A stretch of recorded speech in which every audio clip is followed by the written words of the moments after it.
Well, hello, human beings. I hope you're well. I really enjoyed chatting with Adam Sessler this week. These are the highlights, or there's a lot of highlights, but these are a handful of highlights from the show. I will apologize. It was beset with technical problems 20 minutes in, and my focus, probably 80% for the rest of the show, was like 80% on Adam and 20% trying to fix everything. And it doesn't, I missed a lot of good opportunities. I rambled more than I should have. I felt terrible about it. So I wanted to at least cut down the stuff that really Adam, I thought was really interesting to a lot of people who have followed his career and followed G4 and games coverage and things like that. So these are the highlights. The full interview is also here on YouTube. I hope you are well. And have a great weekend. See you soon. Bye. There was something that Frosk had said, and I liked a lot of the rant she got shit for. The one thing I didn't agree with her, and maybe I'm just wrong, but from an audience perspective, as much as I have great respect for Olivia Munn, I don't know her that well, and Morgan, I know her a little better. You can't tell me part of their hiring wasn't because they happened to be attractive women. I mean, that had to have factored into it, right? I mean, I can't, and just to be fair, I don't know. I wasn't party to that. Okay, but intellectually, logically, it's yeah. I mean, there's factors there. I have to assume but that doesn't mean it's carte blanche to say anything mean or negative or at all. I do know that certain aspects of what Frosk was responding to, because I bore witness to this. Yeah. I'm always very careful about speaking for other people I've worked with. Because, I understood. Is that people would say horrible things to Frosk in comparison to Olivia or Morgan.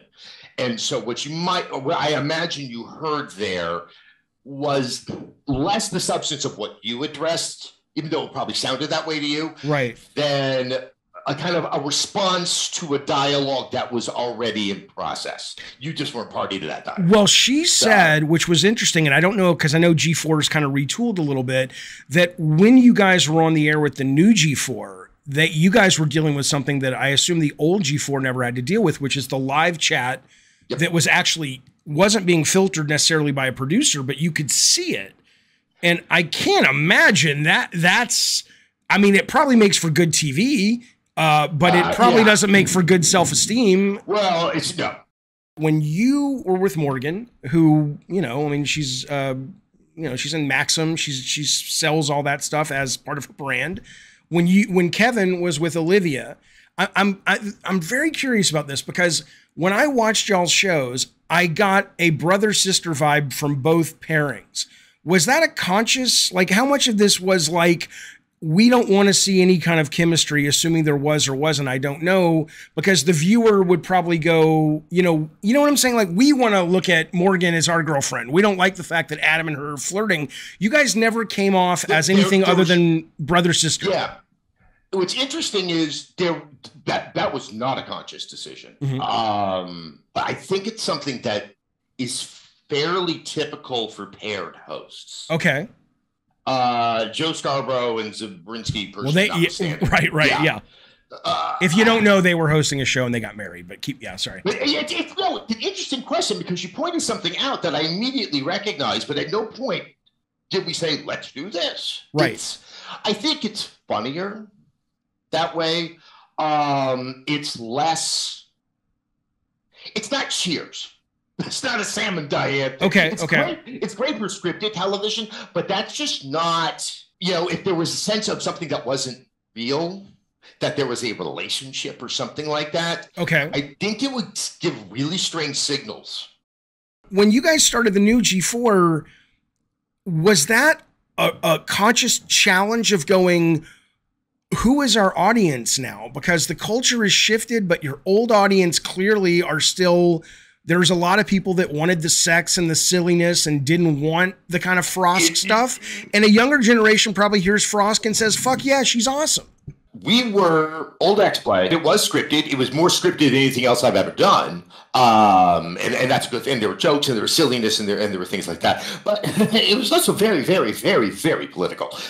Sometimes it was subtle-ish, and sometimes it was actually quite overt. The old X-Play you're saying was political? Oh yeah, Really? there were jokes in the reviews and all that kind of stuff. The kids were watching it, and it probably went over their head a lot. There are jokes we did on LG4 that weren't good enough jokes. I'm not going to do them again now and deal with the grief that's going to come with that. Right. Values have changed. A lot of the old complaints, well, we wanted to be like this, we wanted to be like this. There's two things I see there. One of my favorite authors is William Burroughs, and he always considered nostalgia to be something of a corrosive virus. It probably is, but it's so fucking delightful. Yeah. But that's the danger. That there were memories of the show that it was a show I don't recall. It was, and people wanted a thing that never was there. I understand. It's just the danger of bringing a brand back.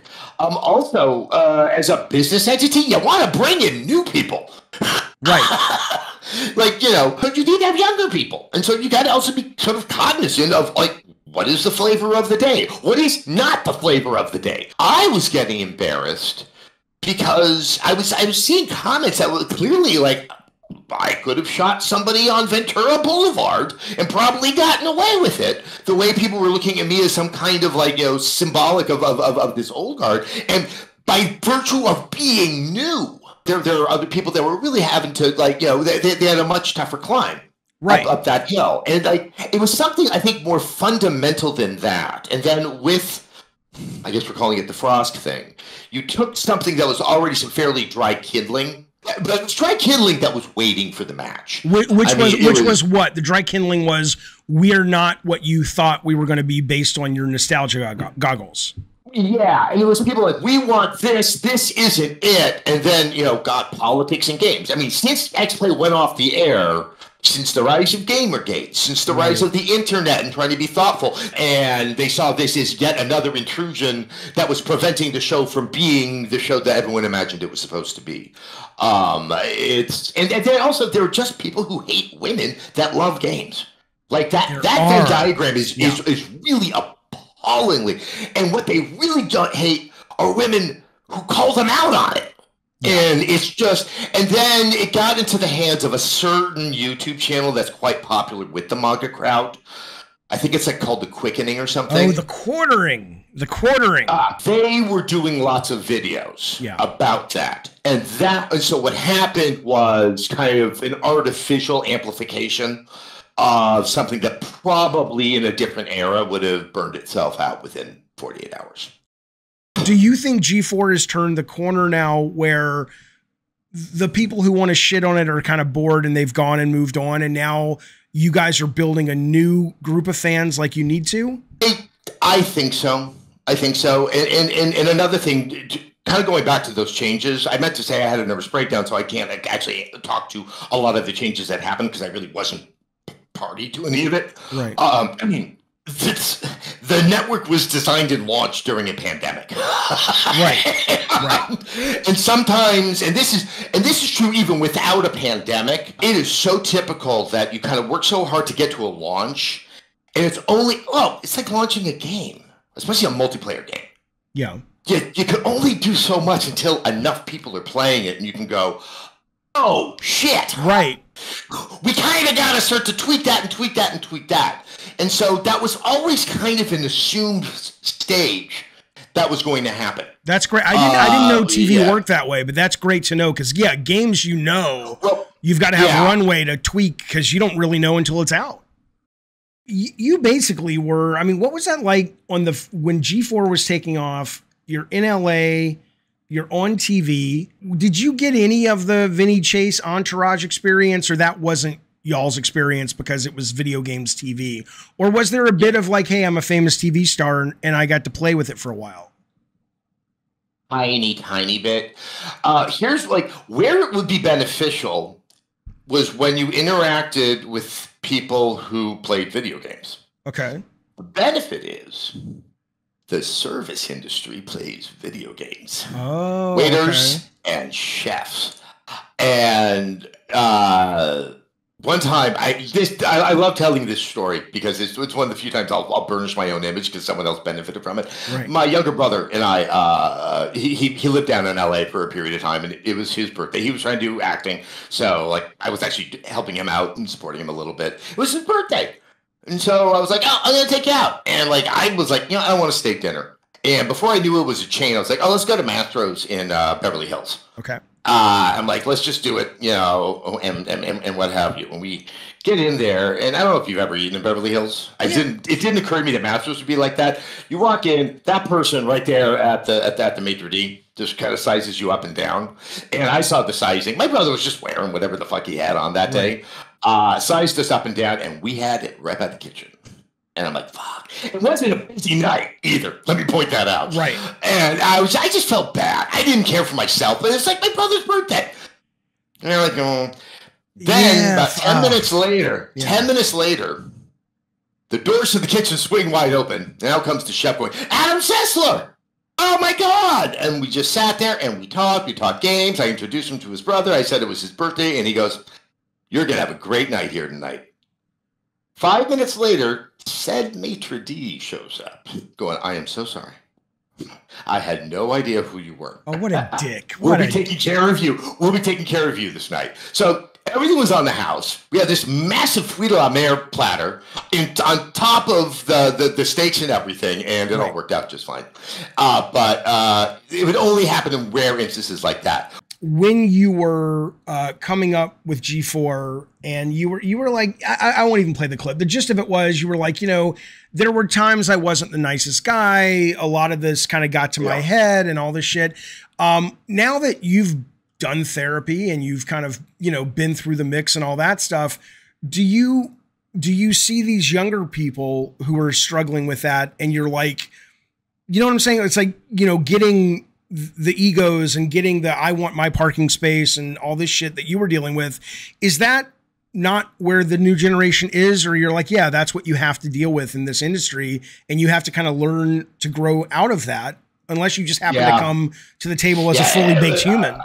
I would say I'm not going to speak of people on G4, but I see it all over. Not specifically, but in terms of like, as somebody who's been through that war, it's because you're so, at least for me, I know it's true of other people, you're so insecure. Yeah.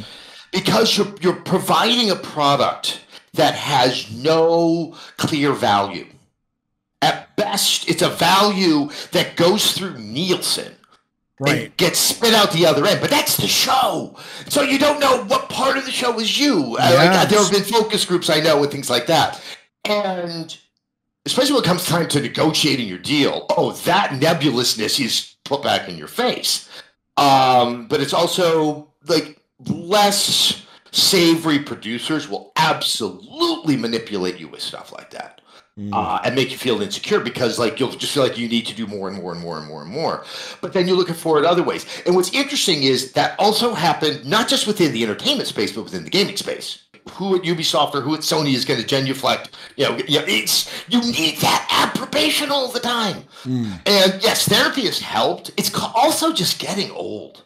Because when you're young, I think all of that kind of stuff just matters, period. When you're young and you slap a camera in front of you, it gets even worse. And that's why also it's like the comments can sting more. I mean, that's the thing. I could give a fuck what these people think of me. And that's wonderful. It's so clear, though. And I think that has to be a refreshing place to have arrived at your mental state. I want to talk about Olivia Munn for a minute. I want to ask you about her for a couple of reasons. One is I was stunned at her acting chops when she was in the newsroom. Like, that's the first time I saw her outside of G4 that I'm like, holy fuck, she's not only a real actress, she's a fucking good actress, right? I mean, when you guys were working with her, and I heard from a number of people that, she didn't have the best reputation at G4. I never really encountered her in any way to suggest anything. I barely talked to her. I was always doing stuff with Kevin. Did you guys know, looking at the cast, it's like she's probably the one that's going to sort of ascend to sort of quote the next level? Or was there anyone that you looked at and said, that person's going to go on to big things, or you didn't really think about them that way? They were just people you worked with. I mean, she was, I can't remember if she was actively pursuing a film career. Right. I feel like she was, and she did show up, I think, in a couple of things. So that you kind of got the sense that her off-ramp was different. Okay. Whereas, at least for me, maybe even Kevin, it was like, wait, we're driving, right? What do you mean off ramp? Right. Okay. So then, what about the new cast? Do you look? I mean, obviously Xavier Woods, obviously because WWE, but do you look at the new cast and do you kind of go? There's somebody in the new cast that you're just like, wow, they're going to go into. Not the G4 is not big, but the next step in sort of entertainment, or you just can't look at them that way because you see them all day and they're just colleagues. There's one person, Fiona Nova, because she also has endeavors outside. She put together a short film called The Laundromat Off Sunset. I can't remember. It was The Laundromat. Yeah. Then she's working on another one. She comes out of the Rooster Teeth group, and she struck me as having a bunch of myriad interests, and just kind of all of them are really quick, but she's like, there's kind of the games pop culture thing, and that there's stuff there. I felt that with conversations. I think it's interesting you say that, because when Olivia and all of us were doing G4, games were like this. There was single player, multiplayer.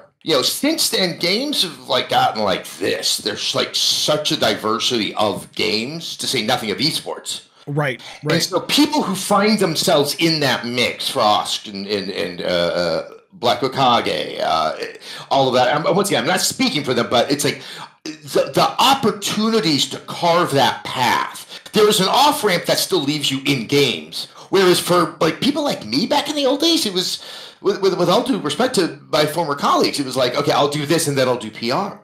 Right, right. Only a few went into game design, and a very, very small. Greg Saban being probably the greatest among us who pulled that off. So it's a very different animal. But Fiona is the one who struck me with the very deliberate acting chops. Okay. And creative chops. I hope I didn't embarrass her by saying that. You didn't like Metroid Dread. Was currently playing it. I did not like it. I found the onboarding really problematic. The issues you had with it were mirroring the issues I had with it. Okay. I was infuriated. I think it's when you get to the second section and you don't know how to proceed and you have to shoot a hole in the wall. Yeah. To be able to move forward. I'm like, no, you don't. Why would you make your players stop dead in their tracks? Go back and forth, back and forth, back and forth. It has no respect for time. No. And this is coming from someone who I'm in hour 5,000 of Elden Ring. I love but Elden it does Ring. actually, but it respects my time. I saw exactly what you saw. Plus, it's a generational divide. Yeah. But there are ways that people decide to treat Nintendo that kind of sometimes sets my teeth on edge. It's as if Nintendo is a very emotionally troubled child. And any loud noises or sharp movements, and you're going to have something really bad on your hands. Yeah. And I don't know. And Nintendo has kind of brilliantly fostered this image as well. Yeah. That there's this delicate flower. And that there was always this sense that my God, if we don't praise Metroid to the heavens, then we'll never get another Metroid game. And it's that's not my fucking problem. No. And if it's like this, I'm not going to miss it. No, I didn't know you had a beef with Metroid. I had no idea. Oh, yeah. And you and I went back and forth. I saw the grief you were getting, and so I was like, you know what? I'm going to do some aggro, see if I can draw a little off the Jaffe onto me. You were like drifting. With him. Yeah. I appreciate it. Well, my favorite was, that's what Metroid is like. Oh, they're so dumb. You cannot argue with it. Once again, make Metroid great again. Right. It's we got to return to the Metroids of yore. And they can't even argue right. Adam Sessler. Yeah, they say, well, that was in the tutorial. And I'm like, okay, if you really want to hang in with the conversation, the tutorial about shooting blocks where they say shoot blocks that are hidden, if you remember, was a stone block that had red breaking in it. And it was clear it had been visually called out as there might be a secret, like in Zelda behind the crack walls. That's what the tutorial trains you at. Don't fucking come. It trained. No, fuck you. No, it didn't. I've been designing games for 20 fucking years. Go fuck yourself. Now, and also, once again, to compare it to Elden Ring, which is actually teaching you how to play the game tens upon tens of hours into the game. You just don't realize it. Oh, and right. That's the thing, is that it didn't have a nice organic way to get me to start thinking, shoot everything for a moment when you enter a room. And it just decided to just leave me high and dry. Yep. And it's just like, that's not fun. No. And the way I remember I explained it both in the review, because there are actually people that I played that were that were not happy with the way I looked at it. And I was like, you know what? I'm old. I think about mortality way more now than I do. And like, that was wasted time.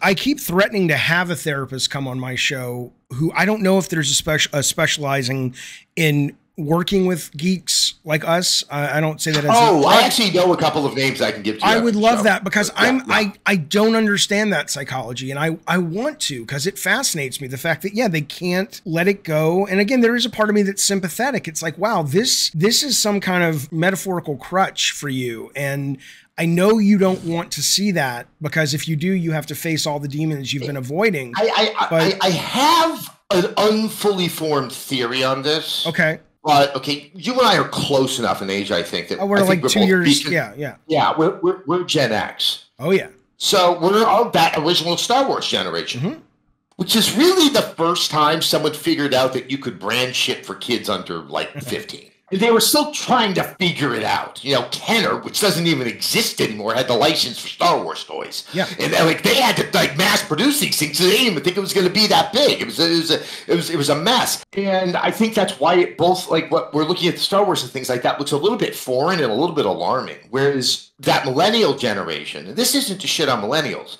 that was established by the time that they were young consumers. Like those Saturday morning cartoons had a far more, forward-thinking branding. Right, thing. There was already the Disney Channel and the Disney Radio, and all of that stuff, that those brands were how they identified themselves. Yes, I think that's a great point, because you're basically saying, from the very beginning, they're swimming in the pledging of allegiance to these brands. And then you go back to what you were saying about X-Play being something to people that it wasn't ever that. You go back to like when you're really young, there are things that a product can do for you because you're at a certain point in your life, or you encounter it at a certain time, that the product has nothing to do with. It's a right place, right time thing. So you kind of mix that with what you're talking about, which is sort of this impossible to ignore branding. And I guess it is almost like they're defending a friend at this point, when they defend Nintendo. And it's like, again, I feel for them, because that sounds like a terrible way to live, to not be able to have those, the ability to step back and go, what am I doing? But I when you describe it like that, I kind of get it. When I said, hey, Adam's going to come on the show, a couple people had opinions. Well, not only did they have opinions, but people were like, I will donate money to charity if you'll ask Adam about Colin. Colin Moriarty. And I've always been this guy, I like Colin. I'm a fan of Colin. And I've always been like, when he and I are talking, I'm always like, what happened in general to make so many of the gaming media have a beef with this guy? So, I mean, what is the issue with Colin Moriarty? Because I don't understand. I can't speak for other people. He ran into Glenn Beck's arms. That's my memory of things. Like, to be honest, I haven't thought of the guy in ages. I never knew you guys had an issue. I mean, did you guys like? Well, no, I think it was like I was fine with him. It just things started to get. I can't remember exactly. But I think he just started to become more annoying, and he had a lot of followers, and they were retweeting him a lot on my feed. And I just kind of was like, I'm kind of done with this, and I blocked, just so I didn't have to see it. And I think my memory is I made a crack about him, and that was it. So look, I have no idea if he talks about me on what, I don't even know what he does. He's got a Patreon, he's got his own media company, they make great content. It's like, I had a beef, I guess. I don't but I know it was over politics. Gotcha. And that it's just like, I'll be frank. I don't let people with certain beliefs into my life. Like I said, I think I made a crack about it. And I really never thought about it much after that. And the thing is, I've had really great game discussions with him, but I've had them with people whose politics I'm more comfortable with. Understood. Okay, fair enough. Like I said, yeah, it's just really like that. So, and he's pretty even keeled about a lot of it too. So I maybe it's just the internet stirred it up, like, oh, But I remember something about Glenn Beck, and I was like, but yeah, I believe once again this is, some kind of. If there's drama there, it's not on my end. Yeah, I had a question for Adam. Right here. Man, I was doing research and I seen that a lot of kids get into the adult industry and get into I'm sorry, the what industry? The adult entertainment industry. Okay, yeah. Industry. Yeah. I was just wondering, do you think it would be better one way that the Here we go. Here we go. They can get taught stuff about the industry in public schools, like, basically how to get a proper oral sex, or goodbye, Delta Gamer. No, let Sessler answer it. Fuck it. Yeah. Go ahead, Sess. So you're asking me, should kids be taught how to give oral sex in school? Well, only like 18 plus. Some kids are 18 plus in school or something like that. Maybe have them get taught a curriculum on that or something like that. I don't know. No, I believe very much in sex ed. Yeah. Oral sex techniques seem to me slightly independent of that. Mm-hmm. That's not usually sex ed is your body is about to go through some changes. Women's bodies are about to go through some changes. These things will happen. This is how babies are made. Yeah. This is how you can keep babies from being made. Okay. I think that's all great. Oral sex is like the only time I remember in sex ed that oral sex would come up is that there are some people, and this is why we need sex ed, who are stupid enough to think that like you can get impregnated that way or the baby would come through the mouth. Okay. So I got a question for you though. So clearly you're in support of this. If they came to you and said, "Hey, you write the curriculum, Delta Gamer," what would you just go to your diaries of all the penises you've sucked and kind of make a list of all the things that you think should be taught to men? No, I go to the diaries of all the women who fucked me up. And, goodbye, Delta Gamer. Goodbye, Delta Gamer. Here we go. You see, this is why G4 doesn't take live calls, although you should. That would be something. Can you imagine? I did a show where I took live calls, and it was really funny. I'm sure the lawyers fucking loved it.